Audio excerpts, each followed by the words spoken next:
again, it's a culture. I'm not trying to bash anything.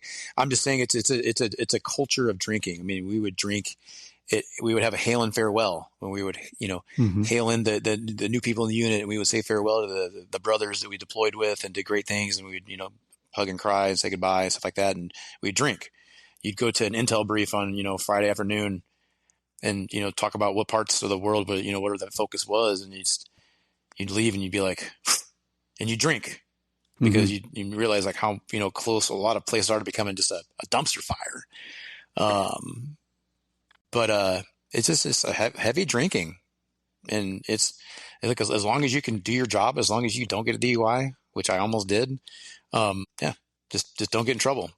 Drink, but don't get caught. So the drinking thing now, that went on overseas, and at the base, but did that continue at home? Yeah, so let me clarify. I would have my brother, bless his heart, Alex, I'll just say it. He would mail me Listerine in Afghanistan. Mm-hmm. That wasn't Listerine. He would get like the original Listerine and would put something that was like an alcohol that was that same color and would try to reseal it. And what I ended up getting was like super gross tasting tequila and super minty tasting like Rumplemint. Like it was gross, but I would still just have like a nightcap or whatever because it was just, that's what you use for barter material. But then, when you would, they started having us stop in Germany and do like all the, the team psych eval stuff and all that jazz. And before you went home, there was a rash of, people, coming back from deployment and, having going through some struggles and domestic stuff with their families, soldiers, stuff like that, airmen, sailors, Marines. And they're trying to get a grasp on that in the mid 2000s when they started to realize, like, okay, there's a problem here. Mm-hmm. So, we would start basically, we'd go to Germany for a couple of days and they kind of take us out. And there was, a TAC P that would take us and it would take us out to a restaurant and we'd drink a couple of beers, and the whole time he's probably thinking like, well, how are they doing? Are they ready to go home? You go through some classes and talk about anything that was bothering you. And then a couple of days later, you're, on a flight from, Ramstein or from Frankfurt back to, Fort Campbell. Mm-hmm. What was the question again? I'm sorry. No, it's just the drinking thing. Did that carry over when you were at home? Yeah. Oh, yeah. So you would start drinking in Germany. I'm sorry. And then the way my traumatic brain injuries work is I have little gaps. No. Okay. You would start. Yeah, you start drinking there, and some guys. We had a couple guys that I'd be scrambling around as one of the NCOs, a little like later in my career and stuff where you're trying to find them, and it's like we were getting ready to leave soon, and they'd be out hammered drunk, and you try to like get them back in, or it was that you're fine. You just survived combat. You just did whatever. You're kind of celebrating your the team won the game or whatever, and then you get home and you get.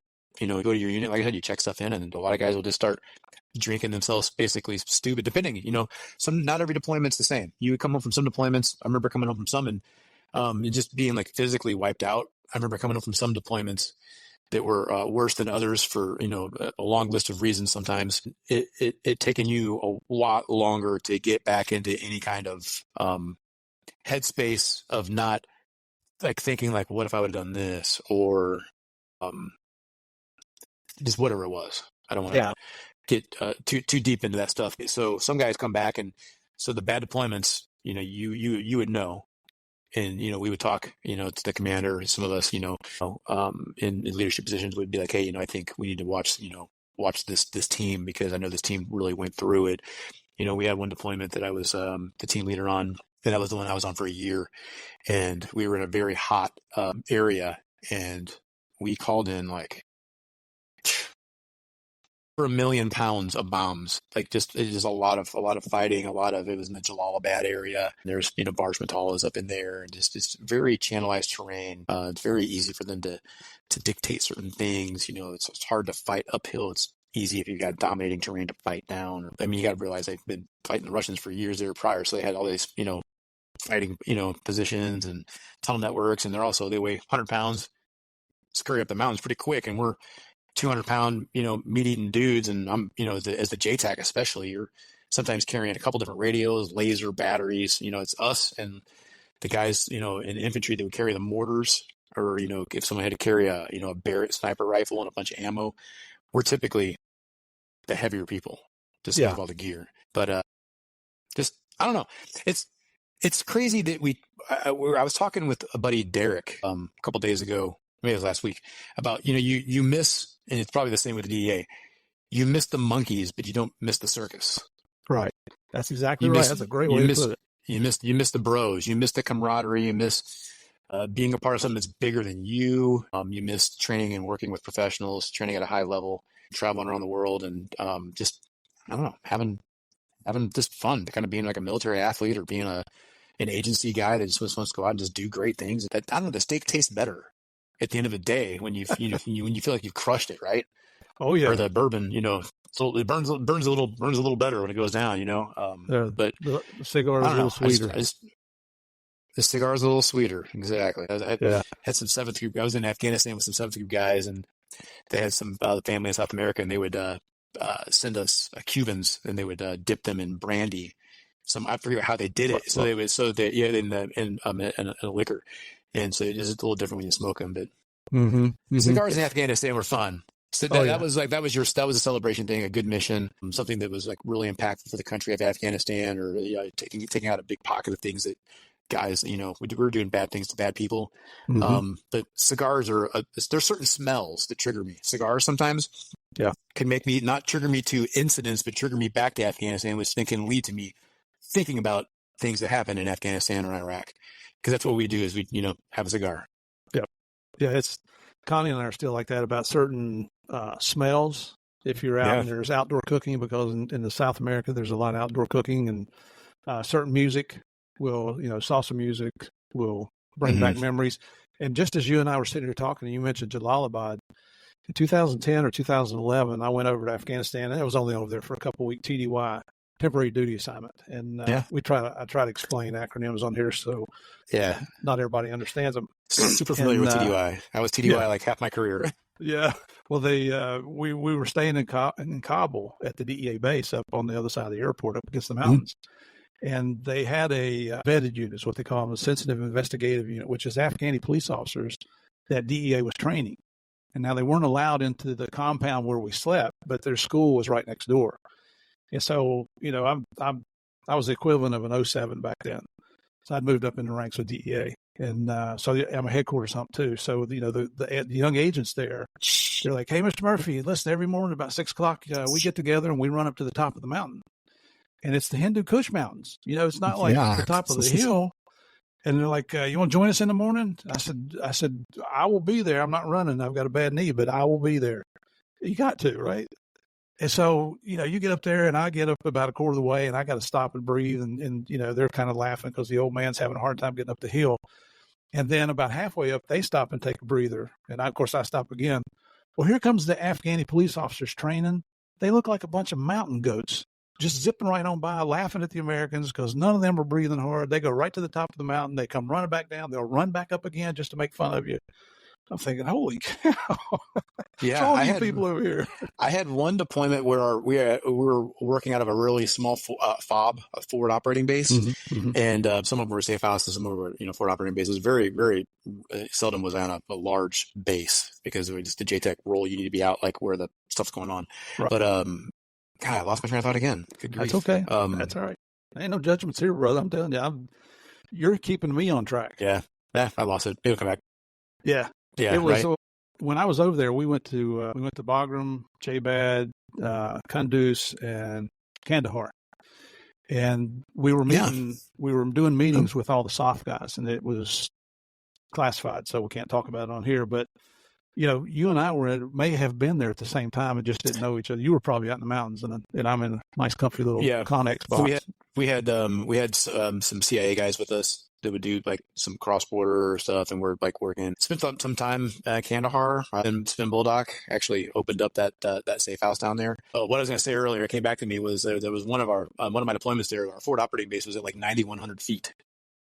Whoa! And that was just like walking around. So I got there and I'm just like, holy cow, can't breathe. And then you look at the mountains around you, you're like, I'm walking, to go, back to the chew to get some sleep or whatever. And I'm out of breath walking, 100 meters. Like, how am I going to put 70 pounds of gear on and walk up these mountains? Talk about, psychologically just wanting to be like, nope, I've got this, because when it comes down to it, that's why we would work out so hard. That's why we did so much physical training. That's why I said earlier, I always try to like out Army the Army or out, Navy the Navy. I always felt like I had to, because we had a lot of weight to carry and there's a lot of responsibility with that role on a dynamic battle, whether it's, a very small, like in special operations, or it's large conventional. Actually, the job for the conventional TACP is a lot harder because there's so many more moving pieces. There's so many more friendlies. There's so many more assets. There's a lot more restrictions, limited assets. The special operations mission, you get more assets. You have such a higher priority. You actually could be in a situation where you need assets and you could pull assets from a conventional unit that needed it, but you're a higher priority, so you would get it. But it's it was a blur. It was the big part of my career was a blur. I'll bet. It's just so much going on. And that's not like, hey, we're going to do this for a couple of days and then take a break. It's every single day for you doing that in the combat field.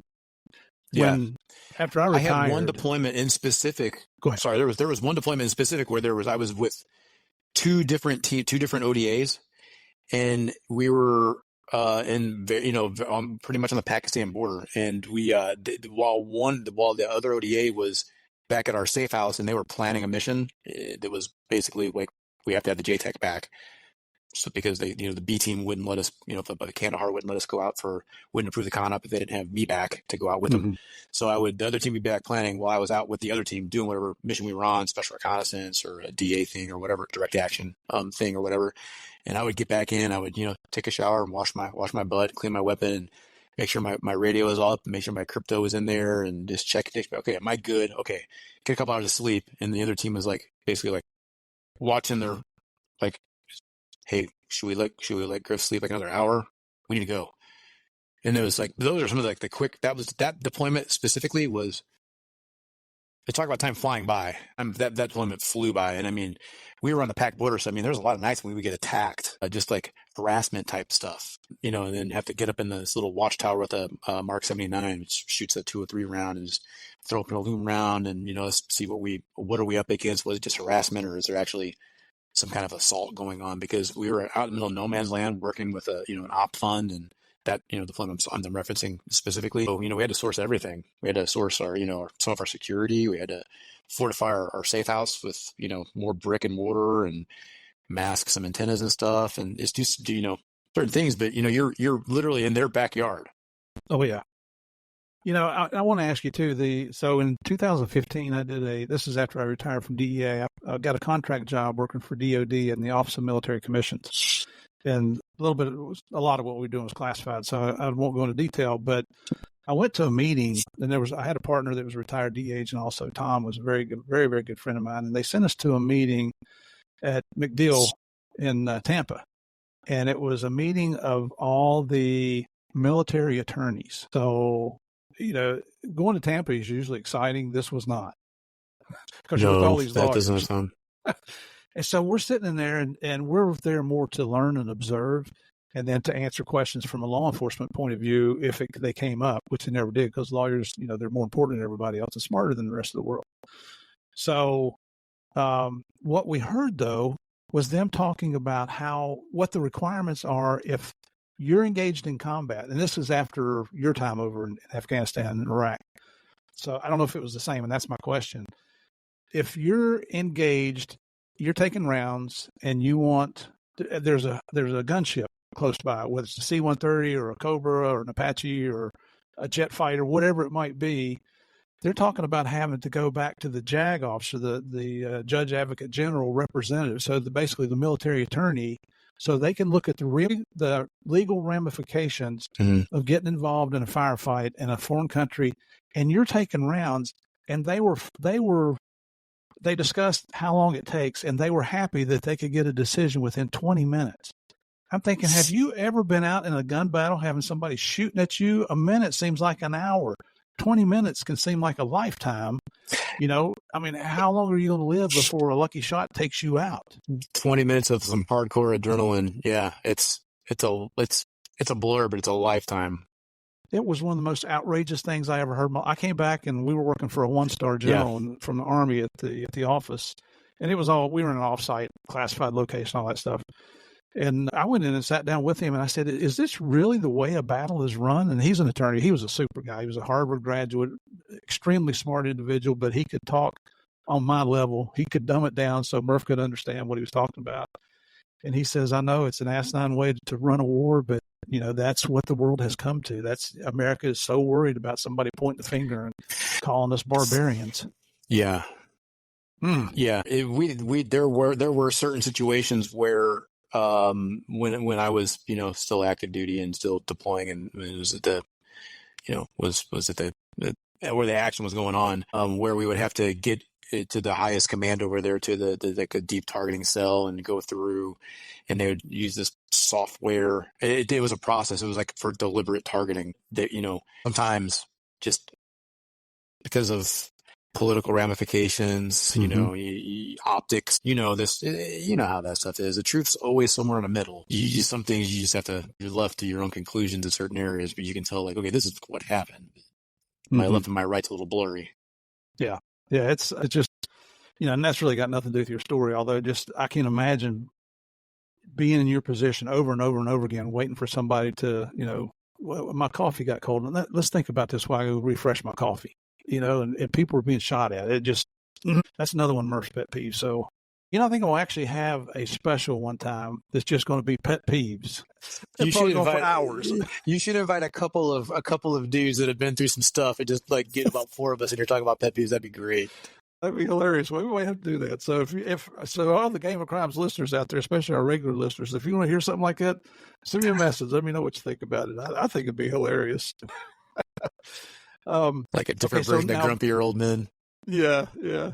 So just briefly back, when did you decide to call it quits in your marriage there? That was probably better for you guys to split. Yeah. When it was affecting my parenting to a level to where I was just going through the motions of parenting because, kind of, I've been there, recently too, where you're trying to, you can't pour from an empty cup. Mm-hmm. And I just realized it's affecting my parenting, how, I don't want to say toxic the relationship had gotten, but just how it just wasn't good. And to me, and again, I know we have the same position on this. I'm not an advocate for divorce. I'm an advocate for trying to heal and grow strong. If divorce is the right and the best and healthiest thing to do, then obviously once you've exhausted everything, then do that. And, I moved out a couple times, but, she'd asked me to, I think you need to stay somewhere else for a while. And I'm like, okay. And it was kind of the third time when she tried doing that, when I was like, yeah, I'm ready to move back out. I was like, okay, what the hell? Mm-hmm. Yeah. And, again, you're not separating from your children, but that's what it can feel like. And that's, what the children can think and they can feel is like, well, my dad divorced me. And that's not the case. But, it's just, it's so interesting how different it is with men, how more nurturing mothers are in some ways, and then how like the guy version of nurturing, which is different. It's not the same look whatsoever. How different that is the way that I handled everything with divorce and the way that my, the mother of my children handled it, were polar opposite. Mm-hmm. Ultimately both my children lived with me through their high school years. After they moved out of state, they moved to Alabama. We divorced after a pretty lengthy separation, over a year separation. We divorced in, I think, June of 2012. Mm-hmm. Maybe it was 13. I don't know. It's all a blur. And I was just drunk. I was always a happy drunk though. I was never a mean drunk. I was always like Griff's here, that kind of drunk. Yeah. And just let's go. Work hard, play hard. And like I said, it felt like things just came easy. So even like when I would get hangovers, it really wasn't all that bad. It was like, well, I kind of felt crummy, but I'll start drinking again soon. Yeah. But it definitely left a mark on the children, and we're still, in some ways repairing our relationship just because I was gone so much. Mm-hmm. And then when the divorce was final, they moved to Alabama and I was at Fort Campbell. I wasn't going to get joint 50-50 custody with being in the military and a high operational tempo career, and I was, vested. I was in 15 plus years at that point. So I'm close to retirement age, already starting to get pretty banged up and stuff. But, the kids see things a little differently now that they're older. And I don't really talk to my ex anymore since both the kids have been, I haven't talked to her in years. Nothing but the best for her. Want her to find happiness in her own way. She's, I have two amazing children because of her. And no one can ever take that from her and I. But in the military and certain, agency jobs and in different first responder career fields are just very, very stressful environments for families. They are. I don't know if you know this about me, Seth, but I went through a divorce. My first wife got married way too young. We had two sons, and it just, I was married to the job. I like being a cop. Yeah. It was very similar to what you're talking about. You just focused on that, and I wasn't focused. I was extremely immature. I think we both were, but years later, and we had it set up, and we couldn't split 50-50 either, because I got a job as a railroad cop and moved from southern West Virginia over to Virginia Beach in the Norfolk area, the Tidewater area there. So she pretty much had custody. But the whole point is, I'm leading up to a conclusion here. That when my oldest son was probably late 30s, early 40s, he came to me and he said, "Could we talk? He said, can I just sit down and talk to you about what happened between you and Mom and all this?" And we had made a pact back when we split that we would never talk bad about each other in front of the kids, in front of the boys. And so we went and had our talk for about 3 hours at a restaurant, just he and I. And he asked any question he wanted. I told him the absolute truth. I told him I'll never say anything bad about your mother because that's your mother. I don't want to do anything to turn you against your mother. Mm-hmm. Turns out it wasn't reciprocated on the other side, which led to this need to have a conversation so he could learn, the other side of like Paul Harvey says, the rest of the story. So we still have a very close relationship now. But it's hard on families. It's especially hard on the kids. I wouldn't wish divorce on anybody. So that was in, you say 12 or 13. Mm-hmm. And now you still got you get out of the military at 15. How or when, I guess when and how did you get your drinking under control that you realized you got to do something about this? Honestly, when I retired, the stressor, I just changed environments. I retired and, make an I love me wall. I didn't display my stuff and I'll get there. Trust me. I pointed all the junk on the wall behind me. Yeah. No. You're way cooler than I am. I don't think so. But I shifted gears. I turned that chapter, and it was. Now I still drank. I didn't need to numb myself all the time, mm-hmm. right? I didn't need to drink to mellow out, to not hear someone complaining about something that I viewed as super first world. And because back then I didn't have this, and I have still not mastered it. Trust me, ask Jenna, this pause where I stop, I think for a second before I speak, because everyone, the most traumatic thing that a person's experienced is the most traumatic thing. You and I have experienced things that are pretty darn traumatic, but that's not to take away from the Walmart family that had a blowout in the interstate during rush hour traffic and a hailstorm. And they were freaking out. Mm-hmm. That was Absolutely. The most traumatic thing. The most traumatic thing you've been through is the most traumatic thing you've been through. And it took me a while, and Jenna helped me a lot with that, with me getting frustrated, especially when because when she met me, I retired October 1st, 2015.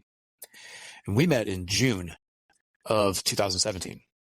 Okay. So, I had shifted gears, and I just had almost gotten used to being frustrated with my coworkers in a lot of ways, because they were, for lack of better words, like masters of the minimum. Like, let me just do enough to not get fired or yelled at or draw attention to myself, right? Yeah. And if you came in, and building homes, you can make some good money. I took a very significant pay cut to stop building homes and do what I'm doing now. But let me tell you, I would do it again and again and again, because making that money was not making me happy. Mm-hmm. That money, I was not doing anything impactful with it. I was not using my skills, and I was not being a role model and a mentor for people in a planet that needs a lot of strong men, strong faith, or just good men in period. I don't push my beliefs on anyone. Mm-hmm. I truly believe if you're a good person, that's what counts. I'm a strong believer. I can say that I honestly can give lots of instances of why I I shouldn't be here talking on this podcast right now. You know, Nor should I. living on borrowed time. And my faith hasn't always been strong. I haven't always been a believer. I didn't get baptized until 2000. I was a believer before 2015. Yeah, 2015. You know, I didn't get baptized until 2015 in a creek here in Jolton, Tennessee. Mm-hmm. Good for you, brother. I love it. So I love talking with Mel about that. We talked about that at the core of it a little bit. It's interesting. And tell everybody who Mel is. Yeah, so Mel Chansey, he ran the Hells Angels in Chicago, I believe. He found amazing dude. You know, we all have a story. We've all everything that Steve Murphy has been through is what's made Steve Murphy the man that he is right now. Just like Mel, and just like myself. And I just want to give the world the best version of myself right now because I'm the most wise that I've ever been. I'm being the most impactful, in my opinion, that I've ever been with what I'm doing as a lifestyle. I don't have a job. I have a lifestyle. I work a lot of weekends, work a lot of nights. I frustrate Jen a lot. I love her to death, and I just have to find a better way to be, you know, way more present when I'm with her. That's why we bought a house with land, you know, kind of in the middle of nowhere, a little bit outside of downtown Nashville, so I could be anchored for her when I'm home. But we're guys, right? We want to solve problems, and then we want to go shoot things, and then grill up a steak, watch a football game, yell at a TV, something like that, right? Oh, that is so true. It is so true. And the shooting, I love shooting. I've got arthritis in both thumbs now, and it hurts when that slide kicks back. It hurts a little bit now. But we heard Jenna's version. You tell us your version. How did you meet Miss Jenna? Oh my gosh. It's, you know, and I'm not going to say that's why I listen to her podcast. I love her. And I'll listen to her. I'll listen to her. I almost didn't send you that link because I thought, well, I don't want him to listen to hers first, but then I thought that's not fair. So that's why I sent it to you. In the military, they say that, like, you know, 10% of the story has to be true, right? No. So her account, her recollection is pretty much on point. Yeah, I did, you know, so obviously, you know, she's an attractive woman. You know, the military gives us pills for everything, right? Mm-hmm. We call them Ranger candy, Motrin, ibuprofen, you know, this blah, blah, blah. It's here, take a pill. Don't talk to counseling. It's you wear a dunce's cap if you go talk to a counselor about something that's bothering you. God forbid you do that, right? Mm-hmm. And now we know it's like, actually, you get a dunce's cap when you don't seek help. It's actually a sign of strength to seek help. You know, like Jenna and I, we're going to start marriage counseling. Our marriage is great, but it can always be better. It can always be stronger. And I'm a dumb dude. You know, I communicate like a guy. So, you know, like trust me, people, counseling can help it can fortify a marriage, can make a marriage stronger. It's not just because you're going to counseling, it's because your marriage is a dumpster fire. But yeah, what were we talking about? Kind of off on a tangent there. How you met Miss Jenna? Yes, we.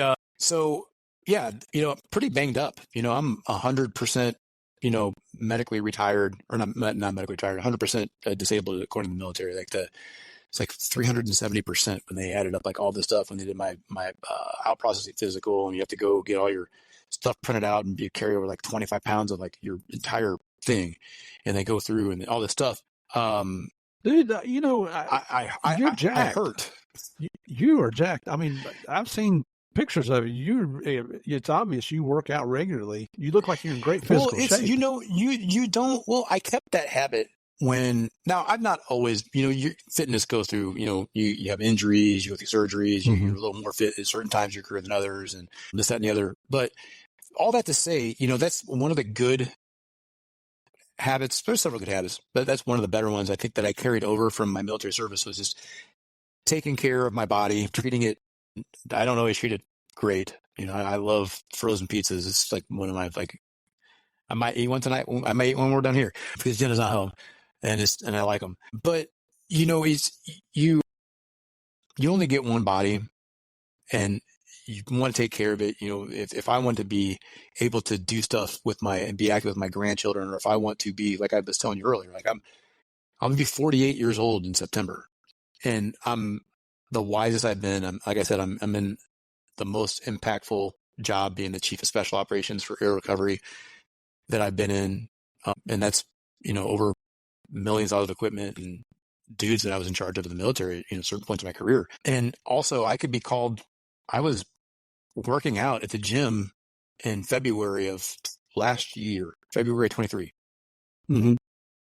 6 in the morning, I'm at the gym, working out, maintaining my fitness because I don't know when I'm going to get called. 11 o'clock that day, I'm flying to Turkey because there was two earthquakes. I think a 7.8 and a 7.6 hit near the Syrian border of Turkey at 4:30 in the morning. Underdeveloped country, a lot of large vertical, 350 plus thousand multi-story structures collapsed when everyone's asleep. The whole country is in chaos. So I don't know when I'm going to get called. I responded last week. I was in Columbia, Tennessee. There was a tornado that hit in Columbia and went over towards Murfreesboro, went up by Eagleville. A week before that, I was in Sulphur, Oklahoma. We brought a team out there. Our team does so many great things, natural disasters, man-made disasters, and healing veterans and first responders. I could talk all day about air recovery. We should etch out a few minutes to talk about some of the stuff here towards the end. I'm pretty sure we will. But I don't know when I'm going to get called. Mm-hmm. Literally, it's like be an athlete, just staying ready in case he's a free agent and gets called up, except like it's my job. When I sign my contract, I in my position with air recovery, I'm signing up to be gone 2 weeks a month potentially. And it could be climbing up mountains somewhere, doing something. It could be training somewhere. It could be in, carrying gear and like not sleeping for days. And I've got to be fit. I can't go be a liability. I can't respond. And the team, the guys we can't go respond to these things and get over there and not be fit. And then now someone's got to take care of you while you're trying to be a first responder. Right. So right. I want to keep myself, and again, like I said, I'm the widest I've been. I want to try to do this I'm going to try to do this until I'm 60. Obviously I have to be a little bit smarter and like run a little bit slower. Yeah, that running, I think I'm done running. I had a knee replacement last year. Yeah. So I run to the store. I run to the store in my truck now. I don't. Yeah, exactly. I ran 20 years running in the military. All right, so I can tell we're not going to get a whole lot out of you about Jenna. You're just saying that what she said is correct. So that might be being a good husband right there. Well, so what I will say is she did lock her keys in her car. I did go over. I was obviously wildly attracted to her, but I at the same time did want to hear more about some holistic options, for pain management and for not wanting to take a Xanax because you're feeling stressed out. If there's a more holistic way to do that, that's not synthetic, man-made, and has 10 different side effects to it. I wanted to explore that, but our worlds just collided. We met for lunch, and we both left that lunch just kind of being like, "What was that?" Mm-hmm. Just energetically, we were very aligned, and I just had been married, and had two marriages before that. One was with the mother of my children, and one was a very short marriage. It was a mistake, trying to like make it normal for my kids again, if you will. Mm-hmm. So I had no expectation once I met her that I knew there was something about her, something about the energy. Somehow I just felt like I just wanted to be better, like immediately, just meeting her. Yeah. And I really, my initial wake up stage came from meeting Jenna. She started waking me up. She started opening my eyes to post-traumatic growth, to healing, to a lot of things that I had kind of just, I'll deal with that tomorrow, all those type things. And then, the second part of me, waking up was when I quit building homes in Nashville and just started, doing air recovery full time. Now I'm completely awake. Yeah. Yeah. So let's, and I don't want to run out of time because I want to hear, you've been talking about aerial recovery the whole time here, and I love it. It's, I did a lot more research on it since I spoke to you last. Just give us the Reader's Digest version of what aerial recovery is and what are your three missions.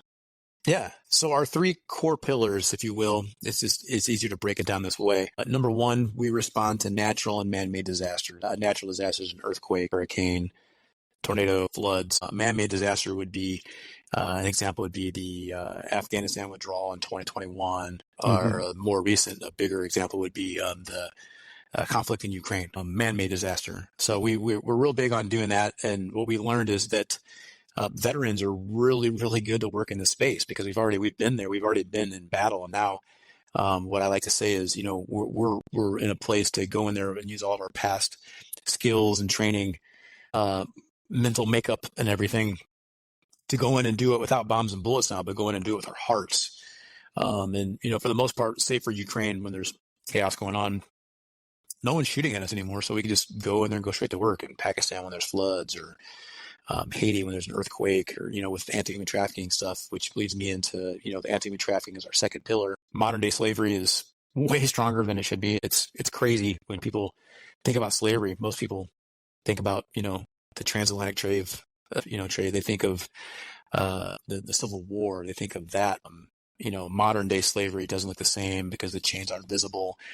There's all different kinds of trafficking. There's labor trafficking. There's obviously sex trafficking. Sometimes the people, they're groomed and they're basically taught how to conduct themselves, and they go back because they're hooked on drugs or whatever. All this stuff. Mm-hmm. But we're real good to work in that space, and we're active in. I don't want to say too much, but we do low visibility work with combating human trafficking. We do training with other organizations and other regions to help them, teach a man how to fish instead of giving him a fish. We have to be good stewards of donors' dollars. We don't want to keep going down all the time, just doing it. So we need to train up indigenous. We need to, prop them up and give them the credit. And, look, we're not the cowboys. We don't want the credit. We just want to go help people. We want the people of whatever country to be the story. Right. We just help them with that story. We aren't the story. So we're real active in that space near recovery. And then we have a program called Heal the Heroes. We've had a couple of guys that were actually at the Core Medical event. Jason Warren and JJ, they came down to the 7th Platoon, which was a little over a month ago, I guess, 2 months ago, Right. out there. So those are our 3 pillars. But what we're doing is we're taking veterans and first responders, and if they need some healing, we want to help them with that journey in the hopes that when they can deploy alongside of us, in the United States, when there's another hurricane that slams into Florida, we'll come down there, we'll help you guys, we'll help you and Nick out there in Orlando, or, whether it's, another Ukraine or, something like that. And we go, into these austere environments, we already kind of know how to bring calm and order to chaos. A lot of people with, they have some experience in special operations. A lot of people that have a lot of combat deployments, they've got that, they can have that ice in their veins to where you can be doing some of the stuff that we do unarmed, like in Ukraine, unarmed. We rescued almost 8,000 people in Ukraine, orphans at first, almost 1,000 orphans. And then, once, basically all the orphanages that we had direct contact with, they were, in better places, or they'd already been evacuated. We started moving non-combatants that just didn't want to die from Russian aggression. Right. So what we learned is that veterans are to work in these spaces. Veterans, first responders, law enforcement officers, people that have that background, that skill set, that ability to play chess when other people are playing checkers. They can posture themselves well. They can frame conversations the right way, and they can get outside of themselves and realize they're not doing it for any reason other than to do it. It's the right thing to do. It's not for any other reason, because we're all drastically underpaid. Anyone that's doing any of this stuff in a nonprofit or whatever. If they're successful, it's from other stuff they're doing. If they're running their nonprofit the right way, they're not, shelling out like large salaries. They're putting that money where it needs to go, which is impacting lives or whatever that the mission statement is of that nonprofit organization. Right. And I took this off of, there's an interview that you've done with, I think it's WSMTV in Nashville in August of 23. And just in a nutshell, it says that Aeri Recovery is a Nashville-based nonprofit whose mission is to save lives and stop evil around the world through their Heal the Heroes initiative, man-made and natural disaster relief, and anti-human trafficking. And then there's a mention about you guys have been in over 25 countries since 2019. It's just, and for our listeners, it took me a little while to get Seth on here to get him lined up because he's been in Oklahoma with all the tornadoes. I'm so freaking proud of you, man. What you and Jenna are doing is just unbelievable. You're not sitting back saying somebody else should do something here. You guys have stepped up and you're doing something. There was a video that Jenna sent me on Instagram. I'll send it to you. So just for frame of reference, it was a social experiment, and there was a camera guy, and then there was a child. It was like panning, watching a child, and there was a woman in close proximity, and this guy comes up and grabs the child and goes into this dark alley real quick, like forcefully grabs the child, making it obvious. And this woman It was, I think she was wearing a mask. It was like when the pandemic was going on. She saw it and was like, oh my God. But they kind of like, was like, and just kept walking. Mm-hmm. Like when you know something's going on, when you pull that rug back, you pull this curtain back and you see it, you realize the Wizard of Oz isn't what you thought it was. And you can't look the other way. Right. You know, and a lot of people, unfortunately, they will look the other way. A lot of people, for some reason, think that there's not a problem with human trafficking right now. It's astonishing the ignorance in that. You're absolutely right. And we've had, I mentioned this during Jenna's interview. You know, we actually had a victim of human trafficking. Natasha Herzig was episode 60 on Game of Crimes back in July of 22. Then we brought on Ty Holland, he's a retired Seattle cop who was associated with Operation Underground Railroad, episode 113 in August 23. And then we had Sherry Oz, who is the DEA special agent in charge of the Phoenix Field Division. She was on very early, episode 17 in October 21, just talking about the human trafficking needs. And in fact, the episode after your episode comes out, I've already interviewed a lady named Heidi Chance, who's a retired Phoenix police officer whose specialty as a police officer was human trafficking on the internet. And she's going to come on board, talk about that and what she's doing. And, you know, the whole point is to get the word out because just like you said, people don't really, it's not affecting them personally, so they don't think it's an issue. One of the biggest things that we need to do is raise everyone's awareness globally. It's a global problem. It's not a regional problem. I mean, if you do an open source search, I did one recently on Tennessee. There are documented, reported cases of human trafficking in every single county. And that's just the stuff that gets reported because some people don't even realize what they're seeing when they see it because they don't know what to look for.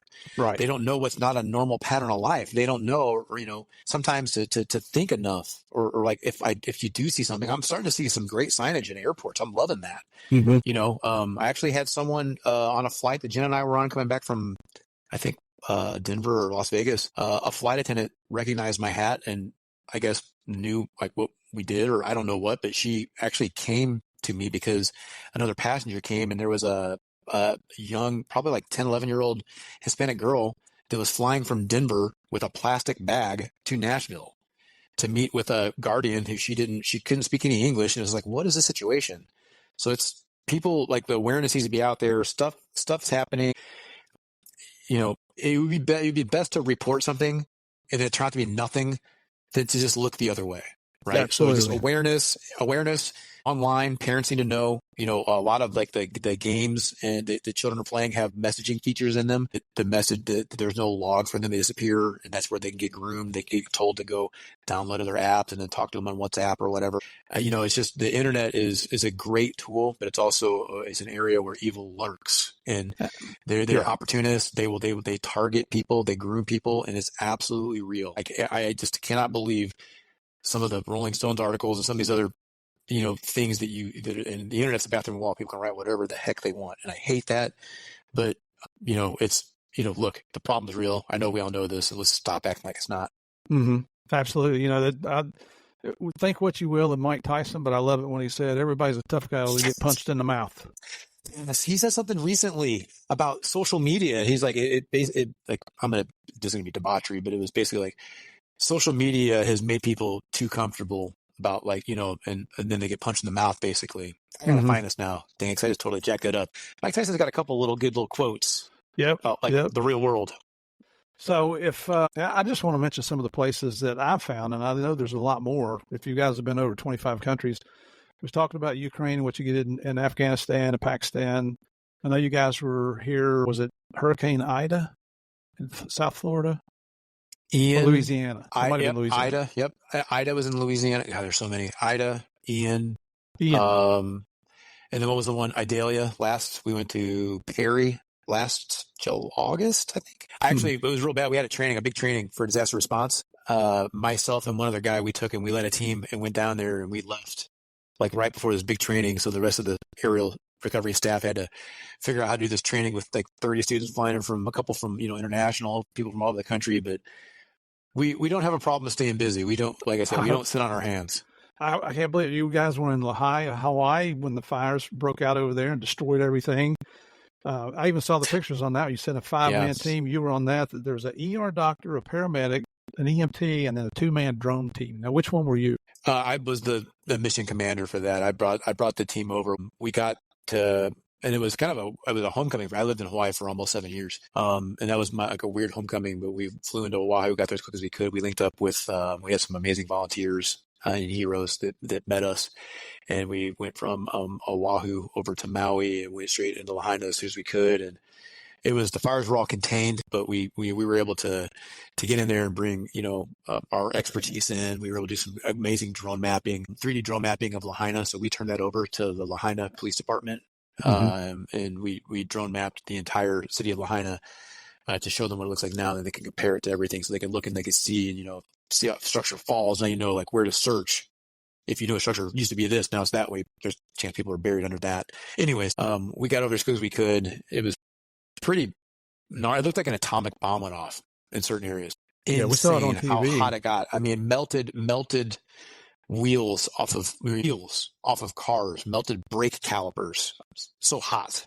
Anyone that's walked through any kind of fire or like disaster like that, the amount of nails that you will walk through when a house gets incinerated, when it's that hot and it's all ash, the only thing left in there is, the nails that held all the framing together, which are everywhere. Anything that was metal, like the shell of the stove will be there. And then if you're looking for like a body, you're looking for something that's not like, squared off like a chair. It's more like like trying to protect itself. So you're looking for something that's like curved and stuff like that when you're doing any kind of recovery, search and rescue. And that Maui was pretty bad, pretty dynamic situation that just developed quickly. And law enforcement, they don't get a lot of training in that. So with the way the winds were and everything, it was just a recipe for disasters. There's a lot of things that I know that they wish they would have done differently. A lot of contributing factors to that, but just what a mess for such a beautiful historic town, and people's lives are affected and will never be the same because they won't be able to rebuild. They can't afford to rebuild.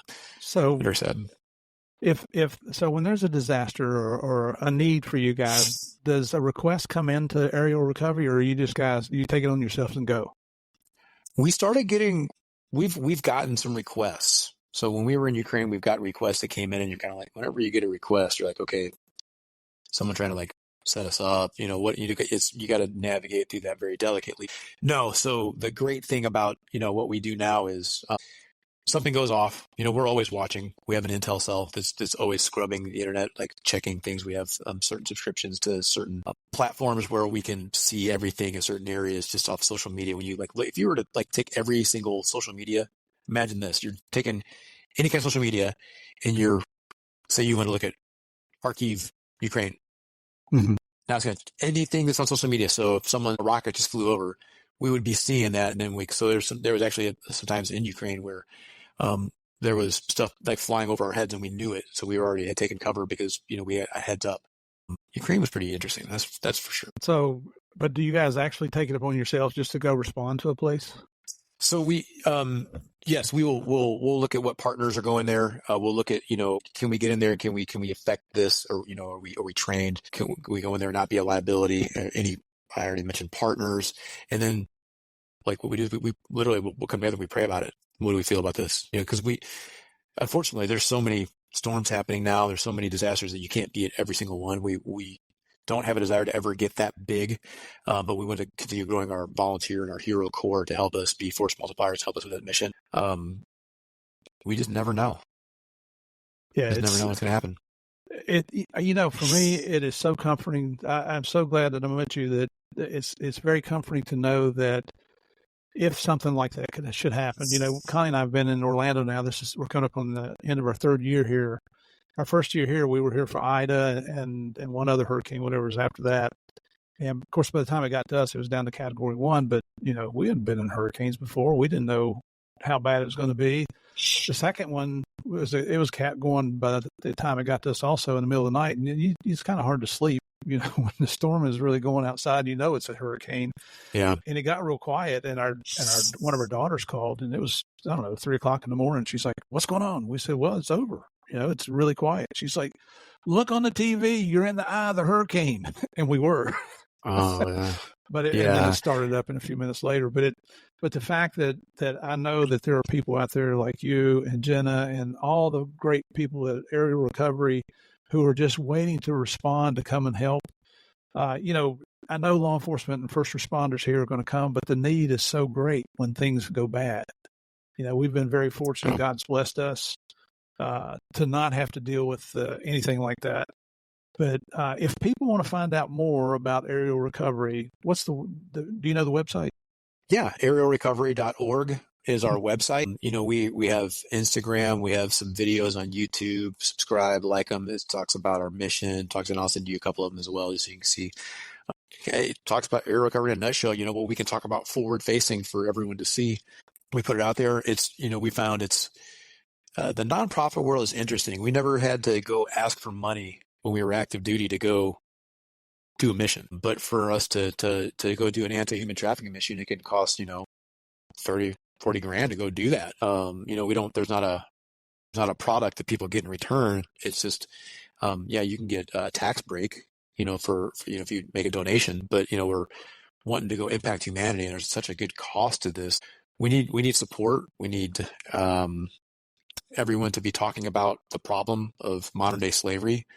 We need people to be talking about veteran suicide, and we need people to be talking about, our initiative with Heal the Heroes, and my wife's initiative that she has with Service and Soul, because the families don't get acknowledged. They really, really don't. And honestly, if you want to think about it this way, imagine if you have a bullpen of veterans and first responders that have got some healing, have figured out how to reintegrate with their family and how to make the dynamic work, that are in a way better headspace. And maybe they don't work with aerial recovery. Fine and great. But imagine if this bullpen of people were just in a better headspace and they were, physically feeling better, to where when a tornado came through, they're right there. Mm-hmm. And they're maybe not wearing an aerial recovery hat, but they're in a better headspace to be able to spring into action when a lot of other people won't. Yeah. And help their families too. Absolutely. And I think most everybody knows this now, but if you hear the military talking about the 22, that's on average 22 veterans commit suicide on a daily basis here in the United States. So anything we can do to help our veterans and first responders, we will. I want to throw out also that there is a national helpline. It's a free call, 988. Just call 988. There's somebody there 24/7, 365. If you're considering a crisis or suicide, please you don't have to go it alone. There's somebody there to talk to you. So just keep that in mind, 988. Let's see, social media for you. Where did I put that here? You're on. We're on Instagram, and we're on YouTube. If you just search Aerial Recovery, healtheheroes.org or aerialrecovery.org. No, I was talking about Seth. We're doing some great things. We've got. Oh, what's that? I was talking about Mr. Seth. I found you on Facebook and Instagram at Seth Griffith, Griffith, and on Instagram, Seth_Griff_Griffith. So you check his stud out, see what you think about him. I already gave you Jenna's social media sites last week. I'm just trying to keep up with her. Seriously, I outkicked my coverage so far that I just have to keep myself fit so I can try to maintain pace with her. Yeah, she's a fireball. She is. She keeps me on my toes. And I think amazing. Is she in Florida for a couple of days? She's in Alabama. She was all over the place. Yeah. And then, like I said, we're going to try to get with Nick Nanton. We're going to get a little Orlando hangout, come hang out with you all down there and do some fishing and just hang out. That'd be outstanding. The door is always open to you guys. I promise you. It's same here too, Jenna keeps saying she wants to meet Connie, and Connie's like, why does she want to meet me? I said, because you can put up with me for all these years. Yeah, exactly. She's maybe looking for some new source material for Service and Soul. What does Connie learn from Steve that Connie can share with me to help Service and Soul get better? And there's a lot of similarity there. I'm not out put myself in the dangerous way like you guys are now, but between the podcast and the public speaking, and do you do any speaking? Getting ready to start getting more into that, and just not transitioning from operations, but going to start getting more involved with speaking. I don't think I'm super far off. I've just not really developed my story fully yet. So we're going to sit down and do that next. I've got a lot of people that have been wanting me to come on podcasts, and I enjoy doing them. It's way better than doing some of the live, on Fox News, live in front of the world. You're kind of especially Fox News wasn't so bad, but some of the other ones like Newsmax, kind of the last questions to try to like get you to like say something dumb or like, Yeah. hey, well, is the State Department helping you out? And you're like, they're not helping us out, dude. Nor do we want, because then it'd be like more red tape. So it's like, come on. And then they ask it just a different way. Like 30 seconds later, it's like, bro, you just tried to ask that same question. I see what you're doing here. Yeah. But no, I'm wanting to work on my speaking. Thank you for having me on. I want to be able to share the story. I want to be able to talk about, I want to acknowledge too, before I get carried away, Jeremy Locke and Brittany Turner, the co-founders. Brittany Turner came up with the concept for air recovery, and then she met a Green Beret that was retiring, that had a huge heart. Nice. Known as Jeremy, we call him Jer Bear. And she has an entrepreneurial way of looking at things. And she had a concept from some mission trips when she was young, where she saw evil happening and she saw a mission trip that wasn't impactful. And this is from a, kid that wasn't rich, that had to say, work odd jobs to save up money to go out and do this. And then she goes as a missionary to Africa, and she goes like she didn't do anything. So that was her motivation to always get to this. Mm-hmm. She, developed a lot of real estate in Nashville. She's very successful. But her goal was always to get to air recovery. It was always to turn this into what we're turning it into, to impact lives, to be a part of the solution with modern day slavery, so to look in the other way, to raise awareness, to help veterans, to help people during disasters. This is what she's always dreamt to do. And she met a goofy, lovable, highly talented, skilled, trained Green Beret. And then I got introduced to him, and we started brawling out. And next thing you know, here we are. I love it. This is a true success story on so many levels. And our hats off from Game of Crimes to Brittany and Jeremy. Great job. Keep up the work you're doing. And to you and Jenna, Seth, it's truly an honor. I thank you for giving me your time. I know, Jenna, I didn't even tell our listeners, I don't think that I actually had to interview Jenna twice because of my editing skills really screwed the first one up. But she was gracious enough to come on a second time. But you guys are true heroes. The world is looking for mentors and people to look up to. I'm not putting you on a pedestal. You are setting a standard that people could try to achieve, that you're willing to step in where nobody else will, that you're willing to help your fellow man. You're helping people that you don't know. They're never probably going to ever see you again, but you're doing it in such phenomenal ways. For all our listeners out there, if you're looking for a great cause to donate to, check out aerialrecovery.org. I looked on the webpage and they've got a donate button on there. Don't be bashful. This money is actually going to people who are in definite need of rescue, whether it's our military veterans that need help, that need the healing to go along with it, whether it's people that have gone through a natural or a man-made disaster, or whether it's human trafficking, and that is horrible. Hopefully, our Congress people will quit worrying about the menopause research bill that they're trying to pass today and get back to things that might save lives. Ladies, I'm not disparaging you. I saw what Connie went through, and I don't envy you in the least, but I just thought when I was seeing that on TV today on the news, I just thought, really, that's everything that's going on in the world, and that's what these Congress people are looking at today. So it's disappointing, and I don't know all the facts, so if I'm speaking out of turn here, I apologize, but it just seems to me like there's more important things to take care of, and it's things like you and Jenna and Brittany and Jeremy are addressing, and all the other heroes at Aerial Recovery. So a true honor, brother, to have you on here. I can't wait to see you in person the next time. We're here at the end of the podcast, so for all our listeners, thank you. Seth, stand by, and our listeners, I'll be back with a debrief shortly.